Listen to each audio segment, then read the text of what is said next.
መላከ ገነት የደብራችን አስተዳዳሪ የኦሃዮና አካባቢው ሀገረ ስብከት ኃላፊ መጋቢ ሃይማኖት ቀሲስ ዘላለም ጽጌ የደብራችን ካህን ቀሲስ ምስክር ቀሲስ ዶክተር ቤዛ ዲያቆናት ምእመናንና ምእመናት እንደምን አደራችሁ? እንዴት ሰነበታችሁ? ባለፈው ሳምንት ምርጫ አካሄደን ነበረ እና የዚያን ውጤት ሪፖርት ለማድረግ ነው። ለሰበካ ጉባኤ 16 አባላትና ለቁጥጥር ኮሚቴ 5 አባላት የተመረጡትን በድምፅ ውጤታቸው ቅድመ ተከተል ከዚህ በታች በዝርዝር እናቀርባለን። አንደኛ ዶክተር ቀሲስ ቤዛ አለሙ 71 ድምፅ። ሁለተኛ ኢንጂነር ፋንታውን ጌታቸው 69 ድምፅ። ሶስተኛ ዶክተር ጌታውን አባተ 65 ድምፅ። አራተኛ አቶ ጌቱ ጎንቴ 54። ተያይዘው ለመረጃነት ቀርበዋል። አስጀምሮ ላስፈጸመን እግዚአብሔር የተመሰገነ ይሁን። የአስመራጭ ኮሚቴ አባላት ማርች 16 2025 ሴንት ሉዊስ። አመሰግናለሁ።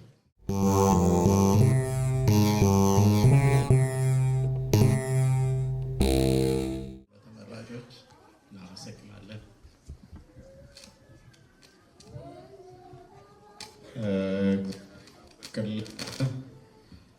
ልጆቻችን የተሰጣቸውን አደራ ጊዜ ወስደው ስራውን ሰርተው እናንተ ፊት ቀርበው አስፈጽመዋል።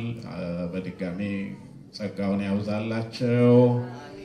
ራሳቸው እነሱም ቀደም ሲልም ተመርጠው አገልግለዋል። በብዙ ዘመን በብዙ አገልግሎት ቅድም እንዳልነው ሊያውም በፈተናው በመዛ በኮቪድ ጊዜ ለቤተ ክርስቲያናችን እንዲያውም የበለጠ ፍሬያማ ሆነው ነበር ያሳለፉት። ያ ከባድ ዘመን አልፏል። እንደምታውቁት ማይረሳ ነውና ለወደፊት ደግሞ ያስፈልጉናል። አሁን ለዚሁ እግዚአብሔር ይጠብቅልን። በድጋሚ ቤታችሁ ይባረክ። እንደተነገረው አንድ ሰው ሁሉንም መርጠው ካንስል አድርገናቸዋል የሚል ሰምታችኋል አይደል? ያ ሰው እኔ ሆን እንዲያልኩኝ እንዲያው በሙሉ ልክ ነው እኮ በሙሉ ጥሩዎች ስለሆኑላቸው ነው እሳቸው። በቃ ያ ሰው ማለት ነው። የሁላችሁን እኔ ደግሞ በሙሉ 200 ትሆኑ እንደው አሁን አይታወቅም። ሁላችሁንም ራይት አድርጌያችኋለሁ። እስቲ ምን ትሆኑ? ለማገልግሎት ለማን አገልግሎት አትዘጋጁም? እግዚአብሔር ለማገልገል እጃችሁን አውጡ። አገለግለዋለሁ የምትሉ አይዟችሁ። ኮሚቴ ብቻ አይደለም። እስቲ አገለግለዋለሁ የምትሉ ለእግዚአብሔር በጉልበቴ በእውቀቴ በጊዜ በገንዘቤ እስቲ ሴቶች ከፍ አድርጎ አይዟችሁ በሙሉ። ታዲያስ ለእግዚአብሔር ማይገዛ ማይታዘዝ የት አለ? ደግሞ ማይገባም ማገልገል አለብን። እድሜ ይስጥልን። እንግዲህ ከተጠቆሙት በተጠባባቂነት የሚወጡት ትልልቅ አገልጋዮቻችን በእውነቱ እናቶ ገድሎ መታፈሪያ ለዚህ ቤተክርስቲያን በብዙ በእውነት በሽምግልና በምክር በመውቀት በጉልበት በቅንነት ሲያገለግሉ የሚኖሩ ናቸው እና እነሱ አሁንም በሌላ ደግሞ ስራ ከዚሁ ሰበካ ጉባኤ ጋር ሆነው ይሰሩ ዘንድ በዚሁ እንደው ማሳሰብ አደራ ማለት እመኛለሁ። ሁሉም ለቤተ ክርስቲያን ይጠቅማሉ እና በእውነት ጥሩ ነው። እግዚአብሔር ይጨመርበት። ለነዚህ ተመራጮች አሁን እንደተባለው አስመራጩ ጥሪ አድርጎ ርክክብ አድርጎ ሲጨርስ ደግሞኛ ደግሞ ምክረ አበው ምክረ ካህን እንሰጣለን። ሱባኤ እንዲገቡ እንዘዛቸው። አንድ ሱባኤ የመጀመሪያ ሳምንታቸውን የጸሎት አድርገው ከዛ በኋላ ቢያገለግሉን አቤት ውጤታቸው በቃ በረከት ይሆናል፣ ይበዛልናል። ያገለግሏችኋል እና እግዚአብሔር ይጨመርበት። እናንተም ጸልዩ፣ ታዘዙ። ሰበካ ጉባኤ ወደፊት ሲያዘን፣ ቤተክርስቲያን ስታዘን በሁሉም ነገር እሺ እንበል። እኔ አንድ ቦታ ሄጄ እንዲያው አንዳንድ ሀገር አለው ከስሪቱ ጀምሮ ሁሉም ሰው ስራ አለው። ሁሉም ሰው ቅዳሴ በኋላ በተለያየ መንገድ ይሳተፋል። ሰው ሲጠሩት አቤት ሲልኩት ወዴት ይላል። እና የእግዚአብሔር ቤተሰቦች ዛሬ ደብረ ዘይት ነው። ስለ በዓሉ ተምረናል። በቅዳሴ መሃል ስለ ዕለቱ ወንጌል አስተምረናል። በኋላ ደግሞ መጋቤ ሃይማኖት በመንግስትህ በመጣህ ጊዜ አቤቱ አስበኝ በሚል ርዕስ አስተምረውናል።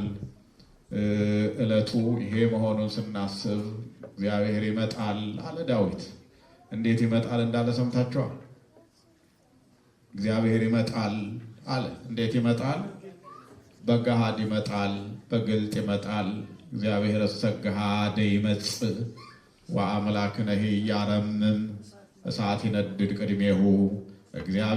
እግዚአብሔርማ በግልጥ ይመጣል። እግዚአብሔር እኮ በግልጥ ይመጣል። በመላእክት ታጅቦ በክብር ይመጣል። ዳግም እንደገና ሊራብ ሊጠማ በበረት አይደለም። ዳግም እንደገና ተጠማሁ ሊል አይደለም። ዳግም እንደገና ሊደክም አይደለም። ለፍርድ ይመጣል። ለፍርድ ይቀመጣል። ይመጣል በገሃድ ወአምላክነሂ ያረምም። አምላካችን ይመጣል፣ ዝም አይልም። እሳት በፊቱ ይነዳል ይላል። ይገርማችኋል። ስለዚህ እግዚአብሔር ሲመጣ እግዚአብሔር ለፍርድ ነው የሚመጣው። አሁን የሚመጣው ሊፈርድ ነው። በቀኙ በግራው አቁሞ ፍርድ ሊሰጥ ነው። የዘላለም ሕይወት የሚሰጣቸው አሉ፣ ወደ ገሃነመ እሳት የሚልካቸው አሉ። እንደ ስራቸው ሰው ሁሉ እንደ ስራው ደሞዙን ያገኛል። ለፍርድ ይቀርባል። ይፈረድለታል ወይ ይፈረድበታል። ሰው ሁሉ ስራውን ይዞ ይቀርባል። የሰራናት ትገለጣለች። ስራችን ይከተለናል። ተሸክመን እንመጣለን። ራቁታችንን እንመጣለን። ባዶ ሆነን እንመጣለን። ሀብታሙን ስለ ሀብቱ አይፈራውም። ድሃውን ድሃ ነው ብሎ አይንቀውም። ባለስልጣን በፊቱ የለም። ተራ ነው ብሎ የሚያየው የለም። ሁሉም ይመጣል፣ ይቀርባል። ያን ጊዜ ጥያቄው በግልጥ ተጽፏል እንደምታውቁት። ስለዚህ ነው ዛሬ ይህንን የምናስበው። በዚህ ዕለት ስለ ነገረ ምጽአቱ የምንማረው በደብረ ዘይት ተራራ ላይ ሆኖ ስለዚህ ቀን ያስተማረውን ትምህርት ያነሳ ነው። ስለዚህ ነው በግማሽ ጾም ላይ ይህንን የወንጌል ክፍል በሰፊው የምንማረው። አንቡት፣ ተመልከቱት። የወንጌሉን ቃል ስራ ላይ እንድናውለው በሚገባ ተረዱት። ምንድን እንዳለ እንዴት እንዳስተማረን ለደቀ መዛሙርቱ የነገራቸው ሁሉ እየተፈጸመ እኛ ዘመን ላይ ሲደርስ እየተፈጸመ ነው። ምልክቱ ሁሉ እየታየ ነው። የሚድነው እስከ መጨረሻው የጸና ነው ይላል። ምን ያለ ነው? ማቴዎስ 24:13 ላይ እስከ መጨረሻው የሚጸና እሱ ይድናል ይላል። ለምን?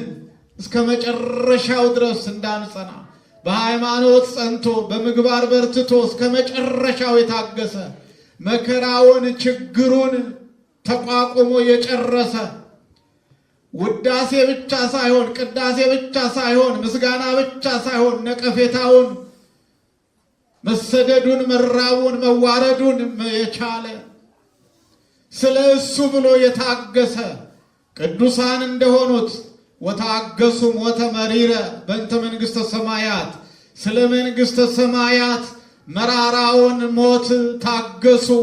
ምን አይነት መራራ ሞት? እንደ ሽንኩርት መከተፉን፣ እንደ ፍየል ቆዳ ሌጦ ሆነው መውጣቱን፣ ቁልቁል ተዘዝቆ መሰቀልን፣ በድንጋይ መወገርን፣ በዱላ መመታትን ታገሱ። ረሃቡን፣ ጥሙን፣ ችግሩን ታገሱ። በእንተ መንግሥተ ሰማያት፣ ስለ መንግሥተ ሰማያት ተራቡ፣ ተጠሙ፣ ተሰደዱ፣ ተነቀፉ፣ ተከሰሱ። በአደባባይ ቆሙ፣ ሁሉን ታገሱ። እስመ በብዙ ጻማ ወድካም ሀለወነ ንባ ውስተ መንግሥተ እግዚአብሔር አሉ።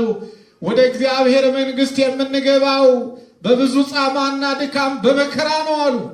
በድሎት አይደለም። ዛሬ እኛ ያንን ለምደን ነው የተቸገርነው። ወደዛ ለመግባት የሚገሰግሱ ሁሉ በብዙ መከራ ውስጥ አለፉ። በሰፊው በር ሳይሆን በየትኛው በር ገቡ? በየት ነው ግቡ የተባለው? የማቴዎስ ወንጌል ምዕራፍ 7 ላይ በጠባቧ በር ግቡ፣ ወደ ሕይወት የምትወስደው መንገድ ጠባብ ናት። ጾም አለባት፣ ስግደት አለባት፣ ትሕትና አለባት፣ ይቅርታ አለባት፣ ፍቅር አለባት፣ አንድነት አለባት። ሰው ይችን ጠባብ በር ነው ማለፍ ያቃተው። ይቅር ማለት አቃተው። በፍቅር መኖር አቃተው። ወደ ጥፋት የሚወስደው መንገድስ እሱ ሰፊ ነው። ስለዚህ ነው ዛሬ ይህንን አስበን እግዚአብሔር ሲመጣ ምን መልሳለሁ? አቤቴ ዚያን ጊዜ ክርስቶስ ሲመጣ፣ አንድ ላይ አቤቴ ዚያን ጊዜ ክርስቶስ ሲመጣ፣ ትንሹም ትልቁም ትንሹም ትልቁም ትንሹም ትልቁ መድረሻ እንዳያጣ፣ አቤት የዚያን ጊዜ ክርስቶስ ሲመጣ። ዘምሩ።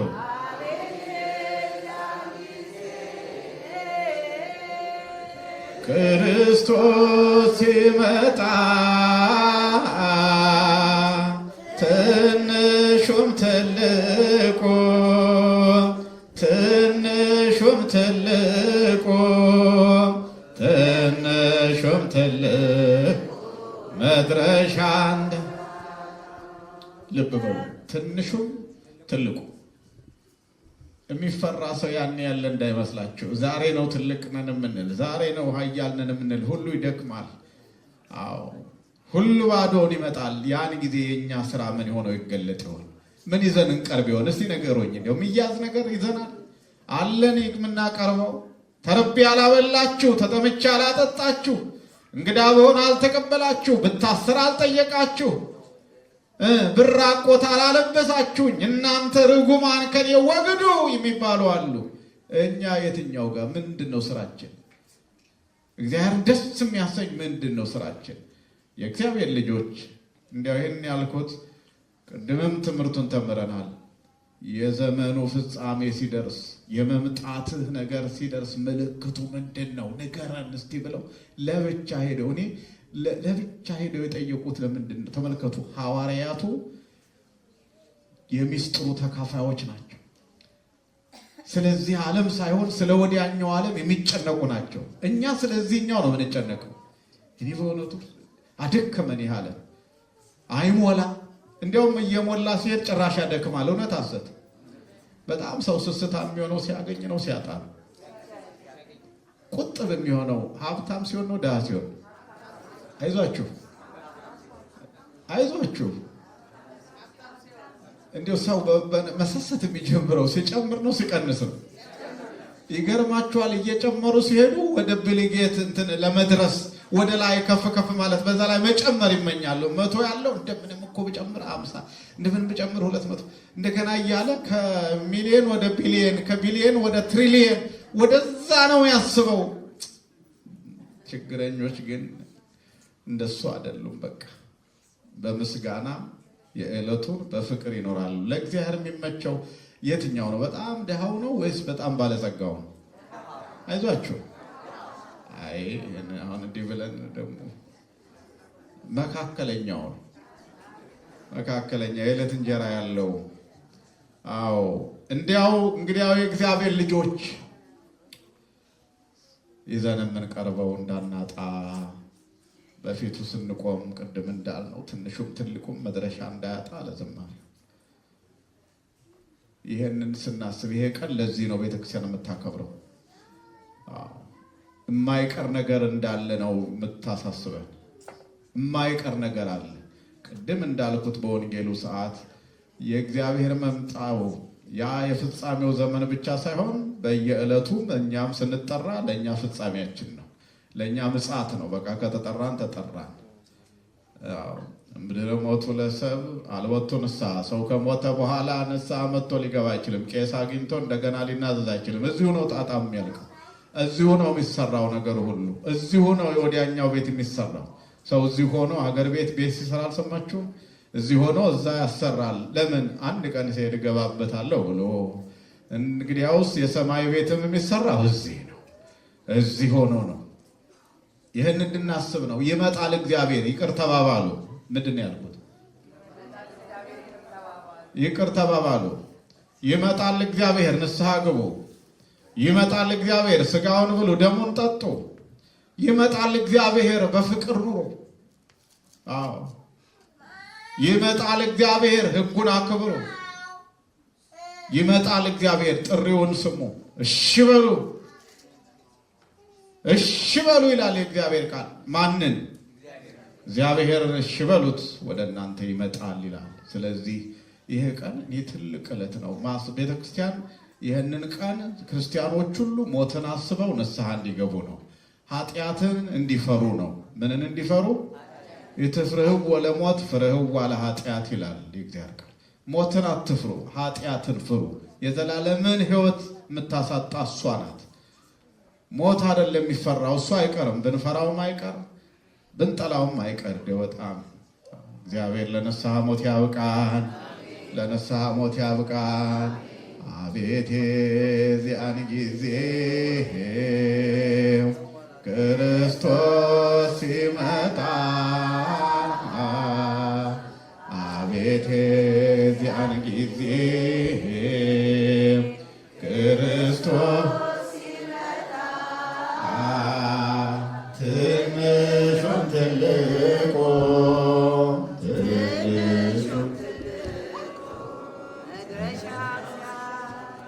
ትንሹም ትልቁም ትንሹም ትልቁም ትንሹም ትልቁ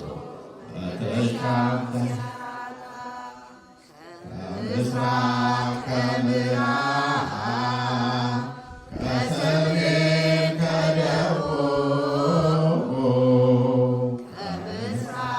ከምዕራብ ከሰሜን ከደቡብ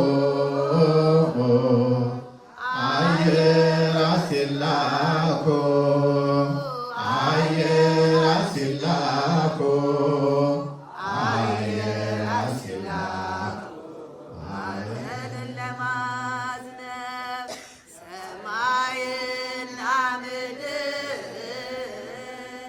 በአንዱ ሲዋሃዱ ሰማይና ምድር በአንዱ ሲዋሃዱ የጊዮን መድረሻው የጊዮን መድረሻው የጊዮን መድረሻው የጊዮን መንገዱ አቤት የዚያን ጊዜ ክርስቶስ ሲመጣ አቤት የዚያን ጊዜ ክርስቶስ ሲመጣ ትንሹም ትልቁም ትንሹም ትልቁም መድረሻውን ሲያጣ ጻድቃን በቀኝ በኩል ኃጥአን በግራ ጻድቃን በቀኝ በኩል ኃጥአን በግራ ሲነፋ መለከት ሲነፋ መለከት ሲነፋ መለከት ሲነግር ዜና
መኑ ውእቱ ገብርኄር